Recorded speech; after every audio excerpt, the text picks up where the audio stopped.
ಮುಂಗಾರು ಮಳೆ 2 ಚಿತ್ರದ ಮೂಲಕ ಪರಿಚಿತರಾದಂತಹ ನಟಿ ಇದೀಗ ಬೋಲ್ಡ್ ಆಗಿ ಫೋಟೋ ಶೂಟ್ ಮಾಡಿಸಿದ್ದು ಸಖತ್ ಟ್ರೆಂಡಿಂಗ್ನಲ್ಲಿದ್ದಾರೆ.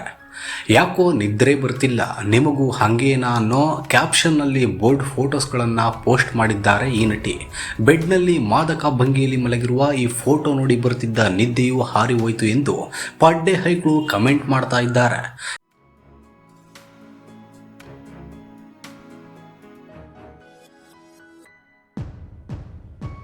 ತೆಲುಗಿನ ಮೆಹಬೂಬಾ ಗಲ್ಲಿ ಬಾಯ್ ಡಿಜೆ ಟಿಲ್ಲು ಚಿತ್ರದ ಮೂಲಕ ಗಮನ ಸೆಳೆದ ನಟಿ ನೇಹಾ ಶೆಟ್ಟಿಗೆ ಈಗ ಅವಕಾಶಗಳು ಕಮ್ಮಿಯಾಗಿದೆ. ಕೆರಿಯರ್ನಲ್ಲಿ ಬಿಗ್ ಬ್ರೇಕ್ಸ್ ಸಿಗದೆ ನಟಿ ಕಂಗಾಲಾಗಿದ್ದಾರೆ.